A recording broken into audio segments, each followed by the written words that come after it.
예, 오늘은 출애굽기 17장 9절부터 16절까지 말씀으로 함께 은혜를 나누도록 하겠습니다. 우리는 하나님의 살아계심을 믿는 사람들입니다. 하나님께서 천지 만물을 창조하시고 지금도 역사하고 계심을 우리는 믿고 있습니다.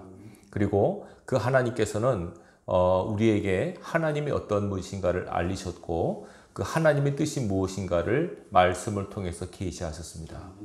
그래서 우리가 인생을 바르게 살아가는 것은 이 세상을 창조하시고 우리의 삶의 주인 되시는 그분의 뜻을 따라 사는 것이 바른 삶이라고 하는 것을 꼭 우리는 기억하시기 바랍니다. 늘 여러분들은 삶을 사시면서 하나님의 뜻이 어디 있는지 이걸 늘 헤아리면서 삶을 사셔야 됩니다. 마구잡이로 사시면 안 되고 하나님께서 뭘 원하시는지 또 하나님의 뜻은 무엇인지 이것은 늘 삶의 현장에서 살피셔야 됩니다. 객관적으로 성경을 통해서 우리에게 알리신 하나님의 뜻들이 많이 있습니다. 그렇지만 여러분 삶에서 삶의 현장 가운데 순간순간 맞닥뜨리는 삶의 모습들이 있지 않습니까? 어떤 걸 선택하고 결정해야 될 때 하나님께서 뭘 원하실까? 어떻게 하는 것이 하나님께서 기뻐하실까라고 하는 고민을 하시면서 기도하는 가운데 일을 해나가시면 적어도 저 앞에서는 그날에 하나님 앞에 책망받을 일은 없을 것입니다. 마지막 때 심판이 있다는 것을 우리가 알고 있습니다. 심판의 기준은 말씀입니다. 어떻게 말씀대로 살았느냐 안 살았느냐 그걸 갖고 심판하신다고 말씀하고 있습니다. 여러분들이 그 의식을 계속 하시면서 사셔야 되고요. 그러면 하나님께서 우리에게 주시는 많은 그 말씀들 가운데 이 말씀들은 행하러 주신 겁니다. 일단 알고 지키라고 하셨거든요. 그래서 행해야 되는데 하나님께서 주신 많은 말씀들 가운데 우리가 아주 쉽지만 행하기 어려운 말씀들이 몇 가지가 있어요. 저 개인적으로는 데살로니가전서 5장 16절부터 18절 말씀이에요. 혹시 여러분 아십니까? 항상 기뻐하라, 쉬지 말고 기도하라, 범사에 감사하라. 이는 그리스도 예수 안에서 너희를 향하신 하나님의 뜻이니라. 분명히 말씀하셨습니다. 하나님의 뜻이 뭐냐면 항상 기뻐하는 거, 쉬지 말고 기도하는 거, 범사에 감사하는 거. 아주 간단합니다. 어렵지 않습니다.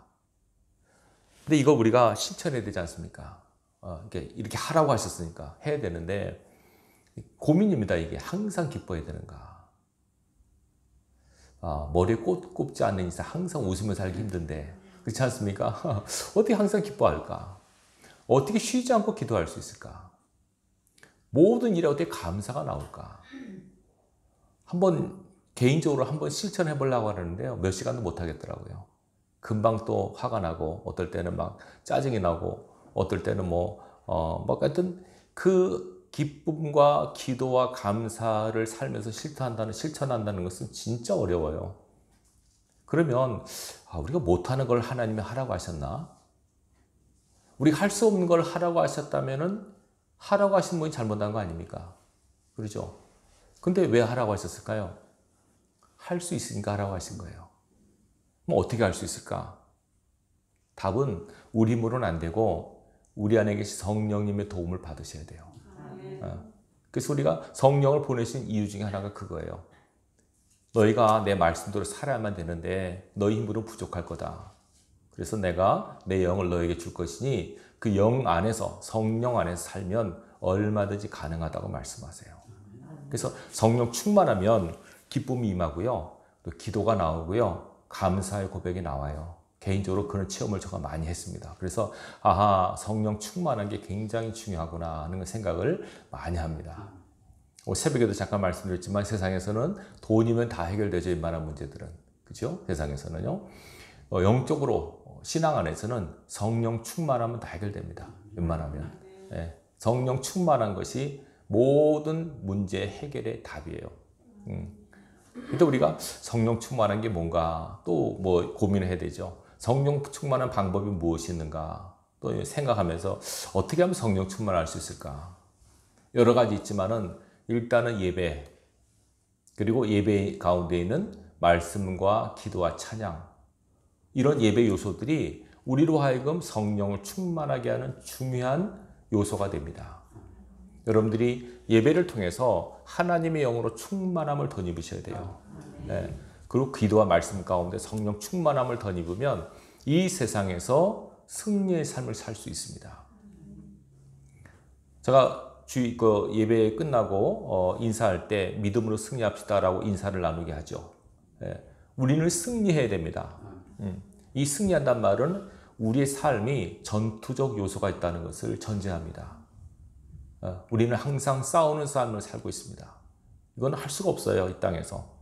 이 땅에서는 영적으로 사단의 역사가 있는 곳이기 때문에 사단은 믿는 우리를 괴롭히고 우리로 하여금 실족해 하고 자기 마귀의 자녀가 되게 하는 게 사단의 목적이에요.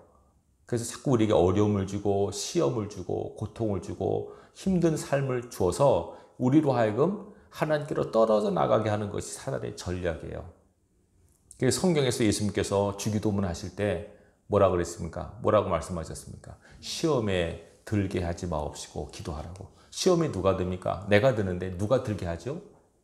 사단이 들게 합니다. 하나님이 시험에 들게 하지 않습니다. 마귀가 우리로 하면 시험에 빠지게 해요. 그러니까 우리가 시험에 들지 않고 이 마귀의 싸움, 마귀와 영적 싸움에서 이기는 것이 아주 중요합니다. 크리스찬 중에서는 우리가 신앙하면서 영적인 싸움을 내가 싸우고 있구나라고 인식하며 사는 분들이 많지가 않아요. 그냥 신앙생활하면 교회 다니고 예배드리고 하는 것으로 끝나는 걸 생각하는데 그렇지가 않습니다. 더 깊이 들어가 보면 내적인 싸움이 아주 치열하고 보이지 않는 세계의 영적 싸움이 치열해요. 이걸 우리가 간과해서는 안 됩니다.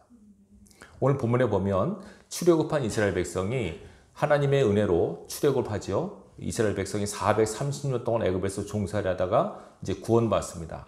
이건 이스라엘 백성이 구원받을 때는 그들이 한 건 아무것도 없고 전적인 하나님의 주권과 능력에 의해서 구원받습니다. 자, 그래서 이제 광야로 들어갔는데 어떤 일이 벌어지냐면 아말렉이라는 족속이 갑자기 쳐들어온 겁니다. 이스라엘 백성은 400년 동안 노예 생활을 했지 한 번도 전쟁을 안 해봤어요. 근데 갑자기 아말렉이라고 하는 호전적인 민족이 공격을 하는 거예요. 그러니까는 한 번도 전쟁을 안 치러본 이스라엘 입장이 얼마나 놀랐겠습니까? 무기도 없는데. 그러나 어떻게 쳐들어오니까 싸워야죠. 이전 같으면 하나님께서 전적으로 다 해결하셨을 거예요. 애국 군대처럼 애국 싹 쓸어버리셨죠, 하나님께서. 근데 이건 그렇게 안 해요. 싸워야 됐어요. 그래서 이 아말렉이 쳐들어오니까 싸우니까 모세가 여호수아, 그 후계자 여호수아를 앞세워서 전쟁에 나갈 사람을 택해서 싸우라고 합니다. 젊은 청년들, 무기 잡을 줄 알고 하는 사람들 나와서 싸우라고 합니다. 그리고 자신은 산 꼭대기에 올라갑니다. 그리고 아론과 훌을 같이 동행시키고 손에는 하나님의 지팡이, 여러분 하나님의 능력을 했던 모세의 지팡이 있죠. 그걸 들고 산 꼭대기에 올라가요. 그러니까 산 꼭대기에서 지금 르비딤이라는 곳인데 여기서 지금 아래 전황을 보는 겁니다. 아말렉과 이스라엘이 싸우고 있는데 모세가 손을 딱 올리면 이스라엘이 이기고 모세가 손을 내리면 아말렉이 이기는 겁니다. 이 장면 얼마나 신기합니까, 여러분? 예. 모세가 희한하지 않습니까? 손을 올리면 이스라엘이 막 이기고 손을 내리면 아말렉이 이기고. 그러니까 이게 이랬을지 몰라. 이렇게 하면 이렇게 했으면 모르겠는데 이렇게는 안 했을 것 같고 그냥 이렇게 하는데 힘들잖아요. 모세가 나이가 80이 넘었는데 얼마나 힘들겠어요. 그래서 팔이 내려올 수밖에 없죠. 여러분 옛날에 우리가 학교에서 벌 받을 때 이거 아닙니까? 이거 손 들고 있어. 그러면 이제 그러면 이 내려오면 뭐해? 또 번쩍 올리고 이게 벌 받는 것 같은 모습이에요. 근데 이렇게 하라고 하신 거예요, 하나님께서. 그래서 모세가 손에 지팡이를 잡고 이렇게 하니까 나이가 80이 넘은 그 노구가 얼마나 힘들겠어요. 이렇게 팔이 내려오고 할 때 여기 아론과 훌, 아론은 모세의 형이고 훌은 처남이에요. 아니 처남이 아니라 뭐죠? 매형이죠, 매형. 예, 미리암의 남편이죠. 그래서 이 두 사람이 내려오는 모세 팔을 딱 잡고 올리는 거예요. 딱 잡고 올리니까 어떻게 돼요? 해가 지도록 손이 안 내려오죠. 결국은 이스라엘이 이 싸움에서 승리를 거둬요. 네. 그러자 하나님께서 뭐라고 하시냐면 잘 보십시오. 12절이죠. 12절에 이렇게 말씀하세요. 14절입니다. 여호와께서 모세에게 이르시되 이것을 책에 기록하여 기념하게 하고 여호수아의 귀에 외워 들리라. 내가 아말렉을 없이 하여 천하에서 기억도 못하게 하리라. 자, 하나님께서 이 싸움을 기억하게 하십니다. 기념하라고, 잊지 말라고. 예. 그리고 여호수아의 귀에 외워서 들려주라고. 그리고 내가 아말렉을 없이 하여 천하에서 기억도 못하게 할 것이다. 그러면서 뭐라고 하시냐면 15절에 보면 모세가 제단을 쌓고 그 이름을 여호와 니시. 여러분 이거 아시죠? 여호와는 나의 깃발이라는 뜻입니다. 이건 승리를 주신 하나님을 뜻하는 이름이에요. 여호와 니시 하면 승리의 하나님이라는 뜻이거든요. 그러면서 16절 또 말씀하세요. 이르되 여호와께서 맹세하시기를 여호와가 아말렉과 더불어 대대로 싸우리라 하셨다 하였더라. 하나님께서 뭐라고 하시냐면 내가 아말렉과 대대로 싸울 것이다. 좀 희귀하지 않습니까? 그냥 싸움에서 이기면 끝나는데 이 전쟁을 기념하고 책에서 기록하여 달달달 외우게 하셨어요. 그럼 이게 무슨 의미일까요? 이 전쟁이 단순한 전쟁이 아니고 의미가 있는 전쟁이란 말이에요.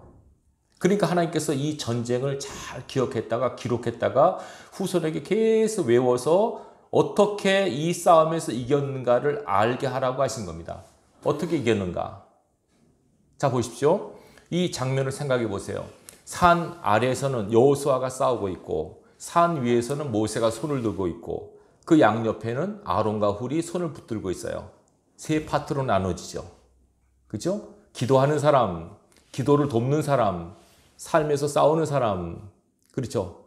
얼핏 보면 그냥 밑에만 보면 여호수아가 막 싸우고 있지만 그러나 이 여호수아가 승리하는 비결은 모세의 손에 달리는 것을 알 수 있어요. 이 모세가 손을 올렸다고 하는 것은 여러 가지 해석이 있지만 가장 분명한 해석은 기도한다는 뜻이에요.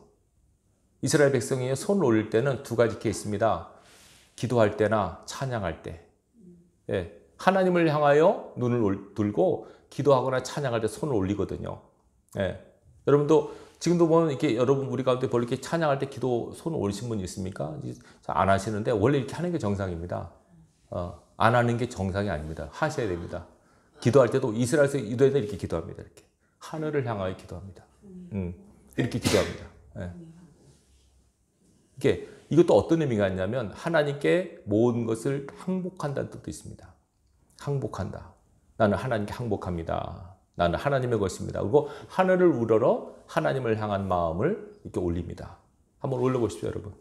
예, 올려보십시오. 예, 이렇게 하늘을 향하여 기도합니다. 자, 내리시기 바랍니다. 조금만 올려도 팔이 아프죠? 근데 이게 하루 종일 쓰려면 얼마나 팔이 아픕니까? 근데 모세의 팔이 올라가야만 이기는데, 다시 말하면 기도해야만 이기는데 기도하기가 쉽지가 않아요. 예. 그래서 또 내려올 때 옆에서 아론과 훌이 붙들어져서 결국은 이 싸움에서 이겼다는 거. 이 싸움에서 하나님께서 이것을 기억하여 기록해서 기념하여 외워 들리라고 하는 것은 이 싸움에서 어떻게 이겨내지 않는 방법을 알아내는 거예요. 네. 어떻게 이겼다고요? 여호수아가 잘해서 한 게 아니라 모세가 기도해서, 다시 말하면 이 싸움은 기도의 싸움이고 이 싸움의 승리는 기도에 있다는 것을 알려주시는 거예요. 그러면 왜 아말렉과의 싸움이 왜 이 기도의 싸움일까? 잘 보세요. 하나님께서 이 아말렉과 이 싸움에서 뭐라고 하시냐면 내가 이제 아말렉이라는 족속을 천하에서 멸절시킬 것이다. 이렇게 아주 강하게 말씀하세요. 그리고 마지막 절에 보면 내가 아말렉과 대대로 싸울 것이다. 이렇게 말씀하시는 거예요. 자, 이게요 굉장히 중요한 것이, 왜 그러면 이렇게 하나님께서 아말렉에 대해서 이런 마음을 품으실까? 네. 한번 또 찾아보겠습니다. 신명기 25장 보십시다. 신명기 25장 17절부터 보십시오. 300페이지입니다. 구약성경. 오늘 성경 몇 곳을 찾겠습니다. 300쪽 신명기 25장 17절부터 19절까지를 보겠습니다. 자, 함께 보겠습니다. 신명기 25장 17절로 19절 같이 읽겠습니다. 시작. 너희는 애굽에서 나오는 길에 아말렉이 내게 행한 일을 기억하라. 곧 그들이 너를 길에서 만나 네가 피곤할 때 네 뒤에 떨어진 약한 자들을 쳤고 하나님을 두려워하지 아니하였느니라. 그러므로 네 하나님 여호와께서 네게 기업으로 주어 차지하게 하시는 땅에서 네 하나님 여호와께서 사방에 있는 모든 적군으로부터 네게 안식을 주실 때 너는 천하에서 아말렉에 대한 기억을 지워버리라. 너는 잊지 말지니라. 아멘. 다시 한번 말씀하세요. 아말렉에 행한 것을 잊지 말아라. 그러면서 뭐라고 하시냐? 왜 그러냐면 18절에 나오죠. 너를 만나서 피곤할 때 내 뒤에서 떨어진 약한 자들을 친 겁니다. 아주 비겁하게, 비열하게. 제일 뒤에 여자들과 어린아이들이 따라왔을 거 아닙니까? 그걸 공격한 겁니다. 예고 없이 공격했고 하나님을 두려워하지 않냐는 민족이란 겁니다. 여러분 이것도 의미가 있는 게요. 다른 열방 민족들이 있는데 그들은요. 하나님을 믿지는 않았지만 하나님에 대한 두려움을 갖고 있었어요. 여호와는 전쟁의 신이다. 막 그래가지고 블레셋 같은 경우는 여러분 법궤를 빼앗겼잖아요. 근데 법궤를 함부로 못 따라요. 블레셋 사람들이 하나님을 두려워해가지고. 근데 이 아말렉 족속은 하나님도 두려워하지 않는 아주 비열한 민족이에요. 그래서 하나님께서 뭐라 그러냐면 그 아말렉 출애굽기 17장의 아말렉과 전투를 통해서 내가 아말렉을 쳐내서 지워버릴 것이다. 너는 아말렉을 멸하는 것을 잊지 말아라. 이렇게 말씀하는 거예요. 다시 한번 강조하죠. 자, 그 다음에 또 한번 찾아보십시다. 사무엘상 15장을 보겠습니다. 두 곳 더 찾습니다. 우선 사무엘상 15장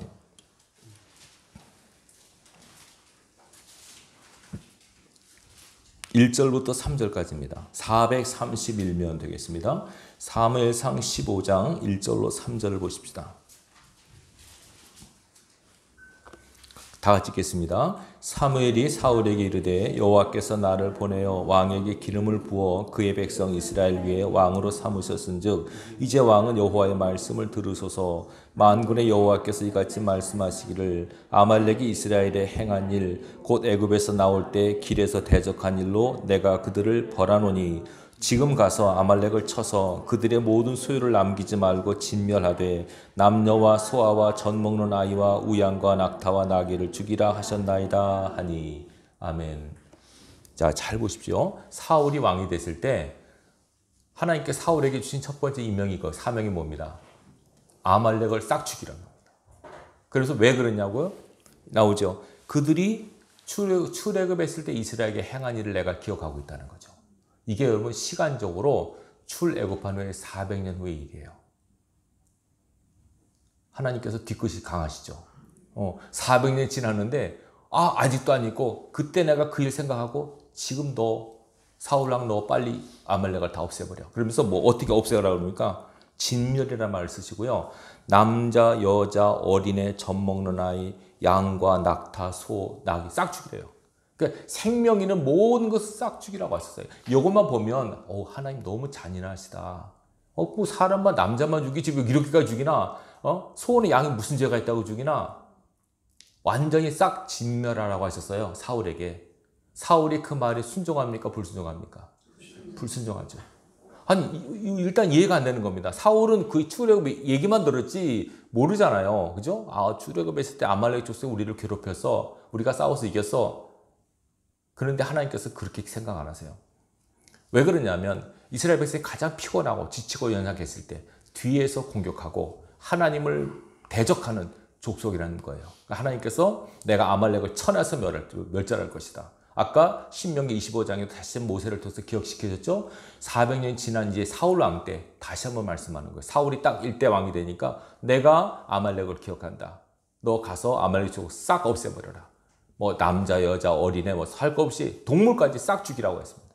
사울이 받기에 좀 그렇잖아요. 아니 무슨 뭐 갑자기 쳐들어가서 싹 죽이면 얼마나 잔인합니까? 근데 사울이 이거 생각해서 인본적으로 생각해서 남겨놨죠. 하나님께서 슬퍼하셨어요. 왜 너는 내 말에 순종하지 않느냐.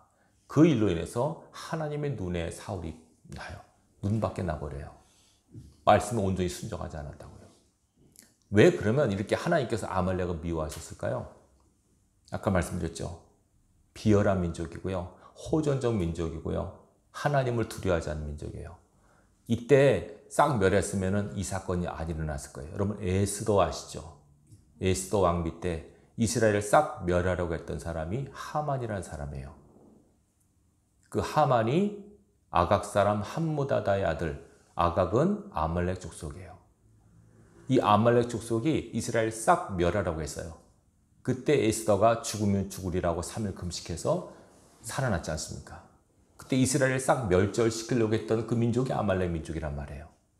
그러니까 아말렉은 물론 역사적인 한 민족이지만 이것이 뭘 뜻하냐면 영적으로 뭘 뜻할까요? 사단과 마귀를 뜻하는 존재예요.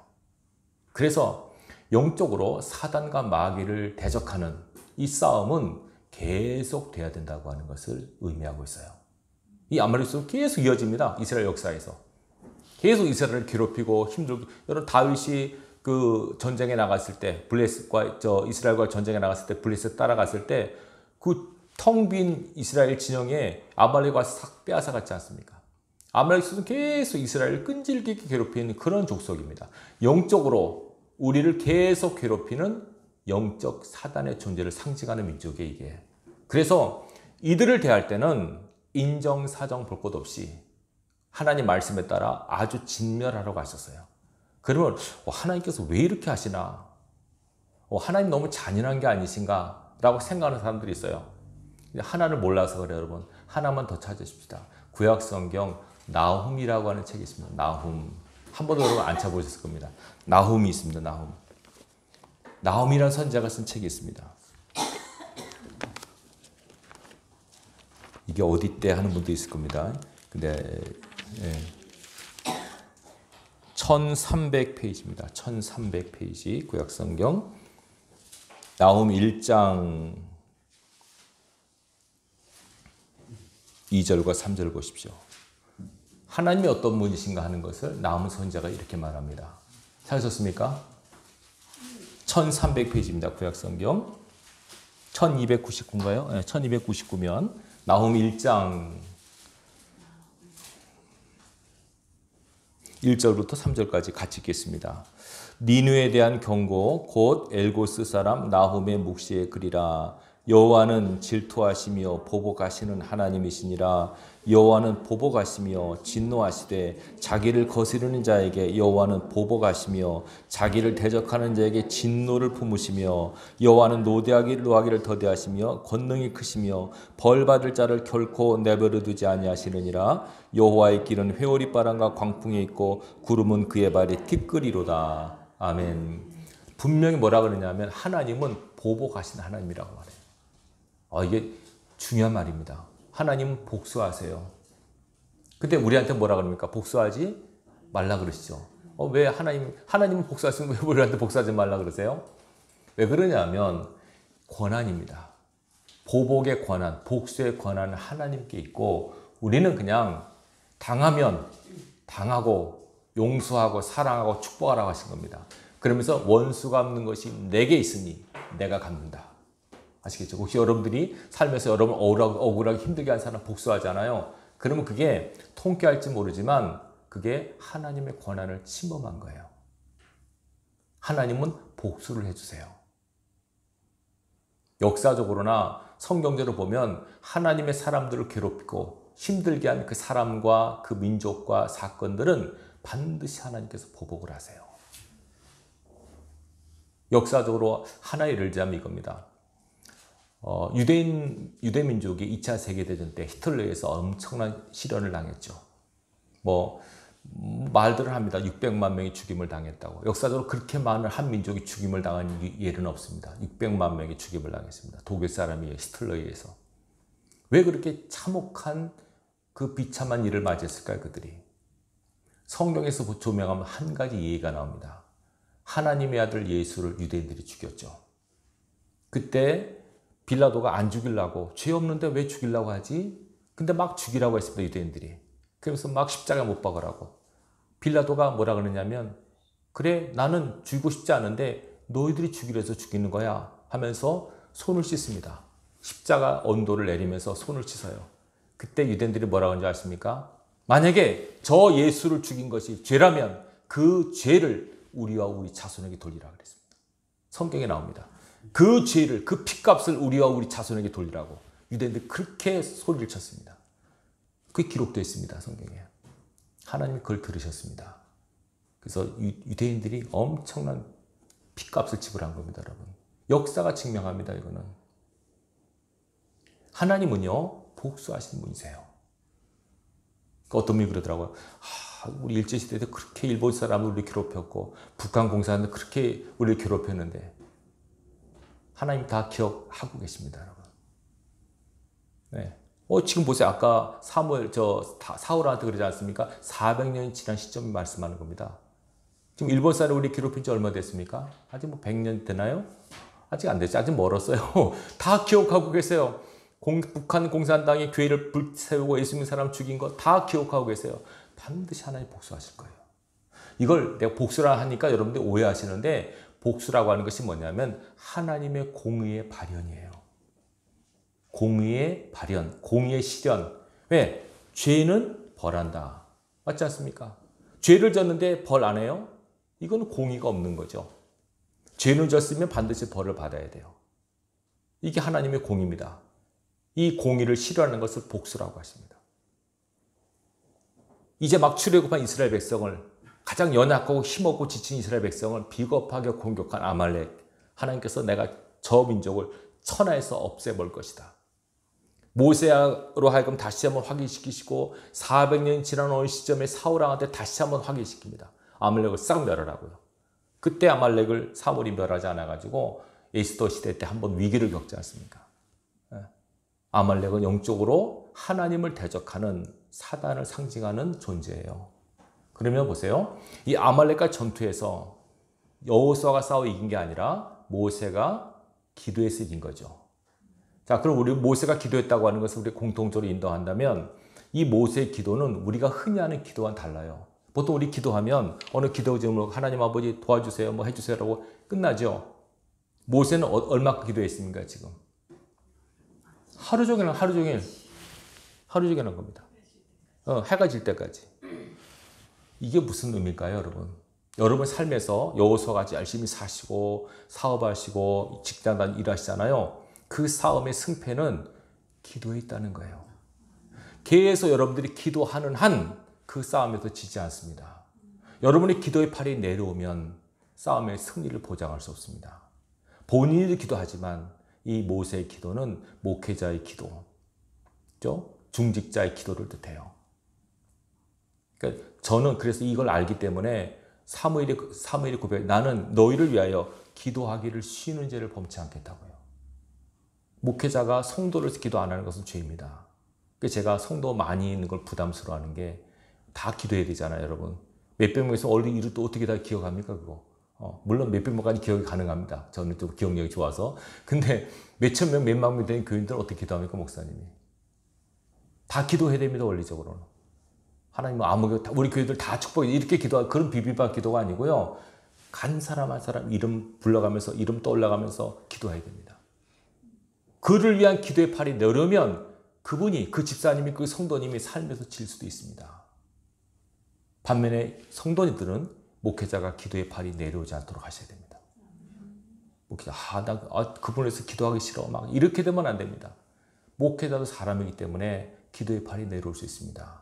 그때 여러분들이, 목사님 기도를 못 하시는구나. 기도하게 해드려야겠다. 라고 기도할 수 있는 힘을 넣으셔야 돼요. 아시겠죠? 그래야만 교회가 세워지고 여러분이 승리할 수 있는 거예요. 어리석은 사람들은 기도하는 목사들 팔을 끌어내리려고 그래요. 그러면 안 됩니다, 여러분. 목회자는 성도를 꼭 기도하는 겁니다. 중보 기도합니다. 아침에 이름 올라가면서 기도합니다. 하나님, 아무개 집사, 아무개 성도 잘 되게 해주세요. 형통계에서 이기게 해주세요. 그 사명이니까. 그걸 안 하면 제가 좋아서 하는 건 아닙니다. 저 얼마나 힘들겠습니까? 근데 안 하면 책망을 받으니까, 야단 맞으니까 해야 되죠. 그 성도를 맡아놓고 그냥 알아서 하겠지. 그러면 안 됩니다. 여기 삶이 얼마나 치열한 전쟁터입니까? 사단이 계속 공격하죠, 지금. 아말렉은 사단을 계속 공격합니다. 가나안 족속과 틀려요. 가나안 족속은 이스라엘이 먼저 친 족속이고, 가나안 족속이 상징하는 여러분 속에 있는 영적인 안 좋은 옛날 세력들을 뜻하고요. 이 아말렉은 사단을 상징하는 족속이에요. 그래서 계속 공격하는 거예요. 사단이 먼저 공격해요, 우리를. 그렇기 때문에 이 싸움에서 이기기 위해서는 이거는 여러분들이 아무리 지혜롭고 능력이 있어도 기도하지 않으면 안 되는 거예요. 그래서 여러분 계속 기도하셔야 돼요. 쉬지 말고 하셔야 돼요. 우리가 기도를 그렇게 못하니까 누군가가 기도하셔야 돼요. 여러분 이런 찬송이 있죠. 누군가 너를 위해 기도하네. 그렇죠? 여러분 누군가 나를 위해서 기도하는 사람 만드는 것처럼 복 있는 게 없어요. 끊임없이 기도하면 반드시 하나님께서 응답하시고 이기게 되어 있습니다. 오늘 제가 칼럼에 쓴 5만 번 기도 응답받은 조지 물려 이야기, 그죠? 52년 동안 기도해서 마침내 죽은 다음에 이제 돌아오는 그 기도는 반드시 응답이 됩니다. 역시 절대로 기도할 때 낙심하지 마십시오. 한 번 기도하고 끝이는 게 아닙니다. 계속 기도하는 마음으로 사셔야 됩니다. 이 땅에서는 기도밖에 다른 방법이 없어요. 마태복음 17장에 귀신 들린 아이가 왔습니다. 제자들이 못 쫓아냅니다. 예수님께서 쫓아내신 다음에 제자들이 왜 우리를 못했을까요? 예수님께서 한마디 하십니다. 기도 외에 다른 것으로 이런 유가 나갈 수 없다.